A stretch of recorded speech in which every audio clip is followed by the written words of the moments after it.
یہ بات مسلمہ ہے، مصدقہ ہے، ہر مسلمان کے دل میں نبی کریم صلی اللہ علیہ وسلم کی محبت ہے، اور محبت کے ساتھ عظمت بھی ہے اور اطاعت بھی ہے۔ اور یہاں عنوان عظمت مصطفیٰ صلی اللہ تعالیٰ علیہ وسلم۔ ظاہری بات ہے محبت کے بغیر ہمارا ایمان مکمل اور کامل نہیں ہو سکتا۔ آپ صلی اللہ علیہ وسلم کی محبت عین ایمان ہے، اس میں تفصیل میں جاننا نہیں چاہتا، وقت نہیں ہے۔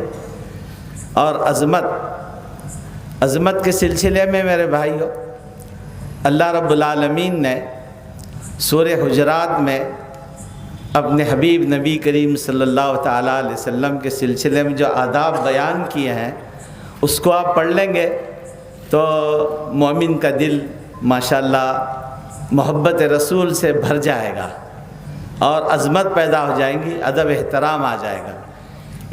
کسی شاعر نے کہا با ادب با نصیب، بے ادب بے نصیب۔ تو ادب سے ہی سب کچھ یہ چیز حاصل ہوتی ہے۔ اللہ کے نبی صلی اللہ تعالیٰ علیہ وسلم کے سامنے تمام صحابہ جو آپ کی عظمت سے واقف تھے، جانتے تھے، وہ زبان نہیں کھولتے تھے، ہمت نہیں تھی، وہ منتظر رہتے تھے کوئی اعرابی آئے، کچھ سوالات آپ صلی اللہ علیہ وسلم کے خدمت میں پیش کرے تاکہ اس کی وجہ سے ہمارے کچھ معلوم ہو جائے۔ صحابہ کا ادب احترام یہ تھا۔ اور اللہ نے اس آیت میں ایمان والوں سے خطاب فرمایا کہ اپنے حبیب سے، اللہ تعالیٰ اپنے حبیب کے سلسلے میں فرما رہا کہ ہم اپنے آقا صلی اللہ علیہ وسلم کے سلسلے میں ایسے گفتگو نہ کریں جسے ہم آپس میں کرتے ہیں، اور نبی پاک صلی اللہ علیہ وسلم کی آواز سے اپنی آوازوں کو بلند نہ کرو۔ اگر ایسی غلطی ہو جائیں گے تو ہمارے اعمال برباد کر دیے جائیں گے، اس کا ادراک اور شعور بھی ہم کو نہیں ہوگا، اس کا احساس بھی نہیں ہوگا۔ ایک بات اور میں اس ساتھ عرض کرنا چاہتا ہوں، آج بھی وہ ادب، مدینہ منورہ ہم جاتے ہیں تو آواز کو پست رکھ کے صلاۃ و سلام عرض کرتے ہیں۔ یہاں بھی ایک ادب ہے ہمارے پاس، جب بھی مسجد میں جلسوں میں جب حدیث پڑھی جاتی ہے تو ہم باادب ہونے چاہیے۔ حدیث کا متن پڑھا جاتا ہے تو بلکہ یہ ہے کہ ایک بڑے محدث درس دے رہے تھے، شاگرد نے جو ہے حدیث پڑھی تو استاد کی آواز پست تھی، تو شاگرد سے کہا کہ تم میری آواز سے زیادہ بلند آواز سے حدیث کے متن کو پڑھو، اس لیے کہ جو ہے تم جو ہے استاد کے ادب احترام میں حدیث کے متن کو پست آواز سے پڑھیں گے، میں تشریح اگر بلند آواز سے کروں گا تو کہیں بے ادبی نہ ہو جائے، تو متن تم بلند آواز سے پڑھو، میں تشریح اس سے کم آواز سے میں تشریح کروں گا کیونکہ میری آواز پست ہے۔ آج بھی ادب احترام ہمارے لیے لازم ہے، حدیث پڑھی جائے تو یہ ہے۔ اور یہ بھی ضروری ہے، حدیث پڑھ کر ہی جو ہے اس پر اکتفا نہیں کرنی چاہیے، حدیث پڑھ کر اس پر عمل کرنی چاہیے۔ تمام صحابہ، تابعین، اولیاء اللہ کا عمل رہا ہمارے لیے بھی لازم ہے۔ پھر دوسری بات یہ ہے کہ بھئی اللہ رب العالمین نے ایک بڑے پتے کی بات فرمائی، بس میں 3-4 منٹ میں اپنی بات ختم کرتا ہوں۔ آج سب سے بڑی کمی کیا ہمارے اندر؟ اپنی نگاہ پر، اپنے قلب پر نگاہ ڈالنی چاہیے۔ بہت سنجیدگی کے ساتھ میں عرض کر رہا ہوں، آج جو سب سے زیادہ ضرورت ہے نا، میں آپ کو ایک نسخہ دینا چاہتا ہوں، قرآن کا نسخہ، میرا نہیں۔ اللہ کا اگر محبوب بننا چاہتا ہے کوئی تو اللہ تعالیٰ نے ماشاءاللہ سورہ آل عمران میں اللہ کا محبوب بننے کے لیے اللہ نے خود یہ بات بتائی۔ کتنی پیاری بات ہے۔ اللہ تعالیٰ فرماتا ہے قُلْ إِن كُنْتُمْ تُحِبُّونَ اللَّهَ فَاتَّبِعُونِي يُحْبِبْكُمُ اللَّهُ يَغْفِرْ لَكُمْ ذُنُوبَكُمْ وَاللَّهُ غَفُورٌ رحیم۔ میں تشریح نہیں کرتا، معنی بھی نہیں بتاتا، وقت نہیں ہے۔ خلاصہ یہ ہے، جو یہود و نصارہ جو اللہ کی محبت کا دعویٰ کر رہے تھے، ان سے کہا گیا کہ جو ہے اے حبیب یہ کہے فَاتَّبِعُونِی، جو آپ کی اتباع کرے گا، دعویٰ کرنے کی ضرورت نہیں ہے، اللہ کا جو محبوب بنے دعویٰ کرنے کی ضرورت نہیں، آسمان سے عرش اعظم سے خوشخبری آ رہی فَاتَّبِعُونِی یُحْبِبْکُمُ اللَّهُ، اے حبیب جو آپ کی اتباع کرے گا، حبیب فرما رہے جو میری اتباع کرے گا اللہ کا محبوب بنے گا، اللہ اس سے محبت فرمائے گا۔ آج اس بات کی کمی ہے میرے نوجوانوں، میرے بھائیوں، اپنے نبی کی اتباع پر آئیے، عقائد میں بھی عبادات میں بھی، معاملات میں بھی، معاشرت میں بھی، اخلاق میں بھی میں اس کی تشریح نہیں کرتا، وقت نہیں، اس کی اجازت نہیں دیتا۔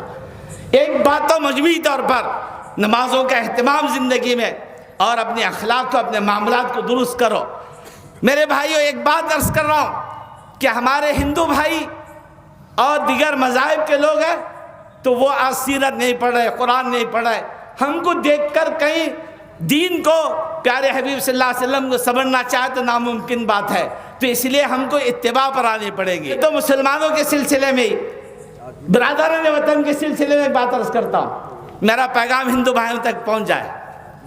میرے بھائیوں، ہندو بھائیوں سے میں عرض کرنا چاہتا ہوں، ہمارے ہندوستان میں بنارس ہے، ہندو یونیورسٹی ہے بنارس کے اندر، ایک ہندو پروفیسر نے کتاب لکھی حال میں، اور اس کتاب میں ثابت کر دیا ویدوں کے ذریعے تمام جو ہے سوامی، تمام مذہبی پیشوا جو اپنی اپنی کتابیں پڑھ کے جس نبی کا انتظار کر رہا ہے وہ نبی آ گئے، وہ نبی حضرت محمد مصطفیٰ صلی اللہ علیہ وسلم ہے۔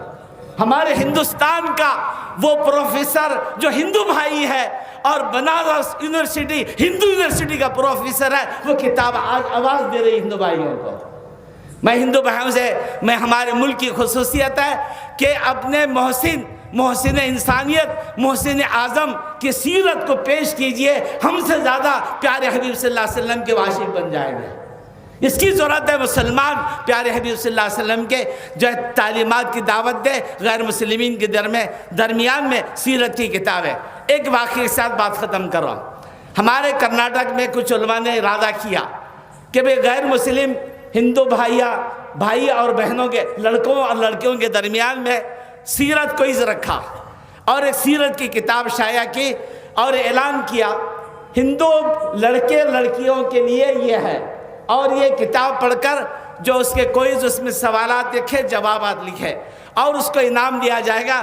یہ ہمارے برادران وطن غیر مسلمین کے لیے تھا۔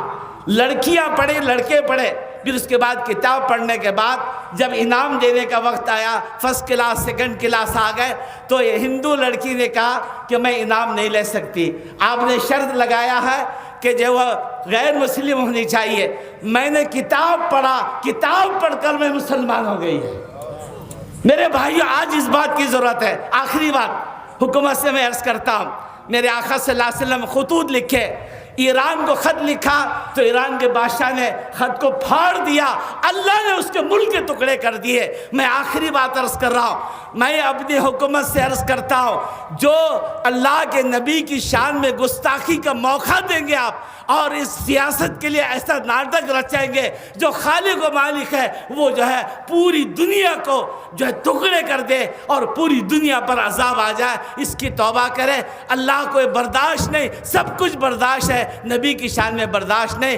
ہم مبارکباد دیتے، حکومت میں ہے تو حکومت میں رہے، تمام پیشواؤں کے لیے ان کی شان میں گستاخی نہ ہو، قانون بنا۔ ہم آج کے جلسے سے کہتے ہیں اور سخت قانون بنائے، اور کسی اعتبار سے، کسی زاویے سے شان میں گستاخی نہ ہو۔ حکومت کے لیے بھی سلامتی ہے، سب کے لیے سلامتی ہے۔ اللہ کے حبیب کی شان میں گستاخی اللہ اس کو کبھی برداشت نہیں کرتا۔ وآخر دعوانا الحمدللہ رب العالمین۔